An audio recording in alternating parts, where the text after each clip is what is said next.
కేసీఆర్ గారు తెచ్చిండు. ఎస్, 4,17,000 కోట్ల అప్పు తెచ్చిండు. ఏం చేసిండు కేసీఆర్? ఒక కాళేశ్వరం కట్టిండు.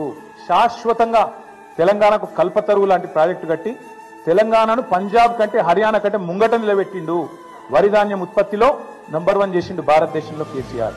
90% పాలమూరు వలసల జిల్లాగా పేరుపడ్డ పాలమూరు రంగారెడ్డి ఎత్తిపోతల పథకాన్ని 90% పూర్తి చేసి ఒక పంపు కూడా ఆన్ చేసి మీ చేతిలో పెట్టిండు. 17 నెలలైంది. ఆ మిగతా 10% కూడా పూర్తి చేయలేని అసమర్థుడి నువ్వు. కేసీఆర్ గారు అప్పు చేసిండు, కానీ ఇంటింటికి నల్లా పెట్టి నీళ్లు ఇచ్చిండు. దగ్గర 30,000 కోట్లతోనే ఆ ప్రాజెక్టు పూర్తి చేసిండు.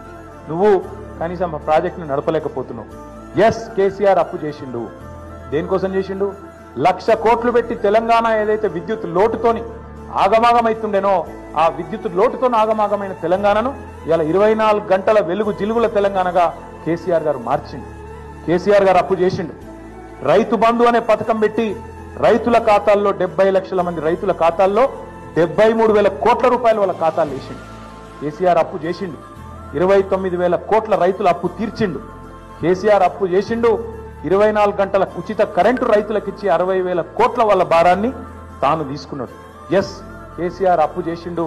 హైదరాబాద్ లో 36 ఫ్లైఓవర్లు కట్టిండు. కేసీఆర్ అప్పు చేసిండు. హైదరాబాద్ మెట్రో మొదటి దశ పూర్తి చేసిండు. కేసీఆర్ అప్పు చేసిండు. ఒక అఖండమైన సెక్రటేరియట్ కట్టిండు. శాశ్వతంగా తెలంగాణ ప్రజల ఆస్తి. ఒక అద్భుతమైన 125 అడుగుల ఎత్తైన డాక్టర్ బాబాసాహెబ్ విగ్రహం పెట్టిండు. కేసీఆర్ అప్పు చేసిండు. తెలంగాణ అమరులకు అమరజ్యోతి అద్భుతమైన ఒక స్తూపాన్ని నిర్మాణం చేసిండు. కేసీఆర్ అప్పు చేసిండు. 32 మెడికల్ కాలేజీలు పెట్టిండు. 32 నర్సింగ్ కాలేజీలు పెట్టిండు. కేసీఆర్ అప్పు చేసిండు. 1022 గురుకుల పాఠశాలలు పెట్టిండు. కేసీఆర్ అప్పు చేసిండు. ఊరూరికి రైతు వేదిక కట్టిండు. ఊరూరికి నర్సరీ పెట్టిండు. ఊరూరికి డంపింగ్ యార్డ్ కట్టిండు. వైకుంఠ ధామం కట్టిండు. ప్రకృతి వనం కట్టిండు. నువ్వు పీకింది ఏంటి చెప్పు?